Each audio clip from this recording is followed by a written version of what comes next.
Yang jadi perlu kita perhatikan bahwa yang namanya data itu kita dapatkan data objektif berdasarkan hasil pemeriksaan dan laboratorium.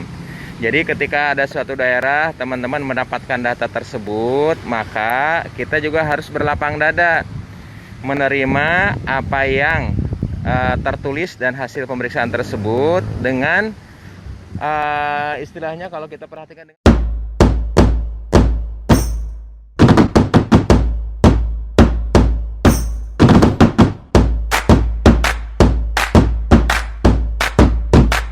Assalamualaikum warahmatullahi wabarakatuh, teman-teman. Alhamdulillah sekarang barusan tadi sambil menunggu rapat konfirmasi untuk penentuan Idul Fitri di Kabupaten Kuningan, saya sempatkan ini berjalan sedikit ke bawah untuk menggerakkan kaki dan menggerakkan anggota badan ya, biar kita ada kebugaran.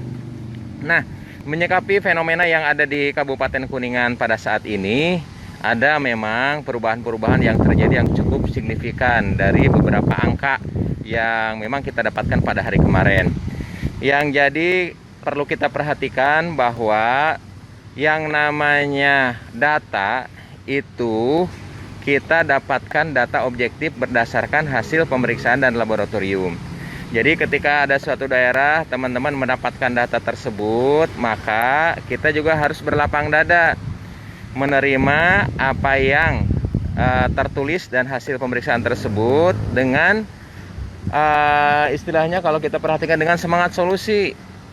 Perhatikanlah, percayalah bahwa tim kesehatan itu berusaha melindungi baik teman-teman yang ternyata positif atau teman-teman yang ada di lokasi sekitarnya. Supaya apa? Supaya kita cepat berakhir, supaya kita cepat sehat sekali, sehat semua. Jadi jangan sampai ada sebuah rasa kecurigaan yang terlalu mendalam. Jangan sampai ada rasa ewuh-pakewuh atau ada rasa saling mencurigai antara satu desa dengan satu desa lainnya.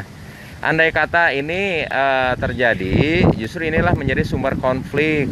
Jadi kita tidak inginkan itu semua. Yang kita inginkan adalah ada kasus, cepat kita tangani, cepat kita ambil daerahnya bagaimana supaya tidak terjadi penularan lebih lanjut. Bagi masyarakat juga saya pikir jangan terlalu panik. Kenapa? Karena kalau kepanikan itu, stres itu bisa menurunkan sistem imun. Tapi juga jangan terlalu santai menganggap di daerahnya itu tidak ada apa-apa.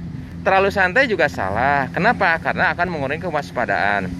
Jadi untuk tata laksana medis, insya Allah kami para dokter di Kabupaten Kuningan sangat amanah. Sampai sekarang kita berbasis pada data. Jadi tidak ada kasus-kasus yang sama sekali dianggap positif atau dianggap negatif. Semua kita berbasis data.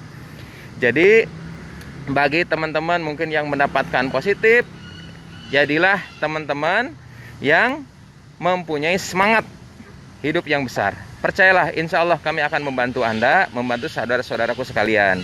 Andai kata kita dihadapkan dengan tetangga ada yang positif, kita jangan terlalu a priori. Justru kita harus bantu. Minimal kita bantu dengan doa. Jangan sampai dikucilkan. Karena mengucilkan itu bukan menyelesaikan masalah. Itu bisa menimbulkan masalah baru. Mari kita support teman-teman kita yang dinyatakan positif itu. Paling tidak dengan doa. Andai kata ada keluarganya mungkin di sana yang masih serumah dan mereka tidak dirawat, kita support makanannya. Marilah kita jadikan diri kita sebagai bagian dari solusi. Jadi jangan sampai ketika ada tetangga kita, tetangga itu kan saudara terdekat, yang terkonfirmasi positif kita kucilkan. Tidak terjadi seperti itu. Yang ada adalah kita harus waspada, jaga jarak, social distancing, bukan dikucilkan. Bagi bapak-bapak mungkin yang terkonfirmasi positif, ingatlah bahwa kami insya Allah dengan segenap macam kemampuan, dengan segenap macam tenaga, insya Allah kami akan bantu semaksimal mungkin. Justru dengan bapak-bapak, sebagian mungkin ada yang dirawat, itu salah satu bukti kasih sayang kami. Supaya bapak-bapak, ibu-ibu sekalian itu cepat pulih. Karena kalau misalnya tidak diatur sebagai protokol, kadang-kadang namanya juga manusia, kadang-kadang suka lupa keluar rumah, kadang-kadang lupa tidak makan buah, kadang-kadang lupa tidak makan vitamin. Nah untuk itulah, untuk mempercepat proses kesembuhan, kita kita rawat bapak-bapak yang memerlukan perawatan. Jadi jangan kecil hati. Bukan ini sebuah pengasingan dan bukan juga sebuah penjara. Ini adalah sebuah komitmen kami dari para tenaga kesehatan, dari dokter, dari perawat, dari bidan, dari ahli laboratorium, dari ahli ronsen dan lain sebagainya.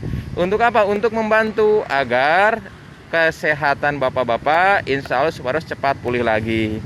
Mungkin ada yang komentar, loh kok saya nggak sakit? Kalau ternyata di laboratorium itu positif, janganlah sampai menunggu sesek.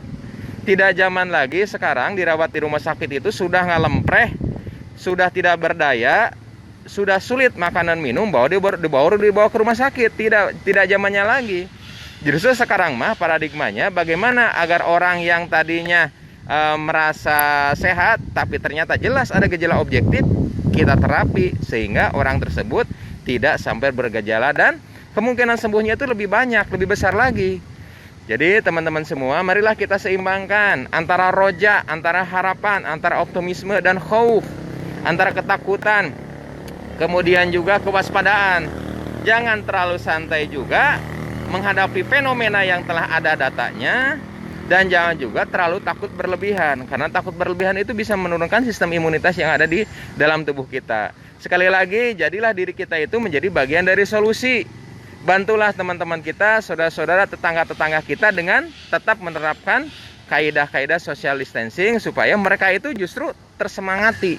Mereka itu justru termotivasi untuk sama-sama bisa bergaul kembali, untuk sama-sama bisa beraktivitas kembali dalam kondisi sehat tentunya. Selamat bagi para masyarakat yang telah disiplin. Saya haturkan banyak terima kasih karena itu banyak membantu kami. Bagi teman-teman mungkin yang sebagian belum bisa disiplin, marilah kita menjadi bagian dari solusi. Janganlah kita menunggu kapan ini berakhir, tapi tanyakanlah pada diri kita apa yang bisa kita berbuat sehingga kondisi ini cepat sehat, cepat pulih kembali. Assalamualaikum warahmatullahi wabarakatuh.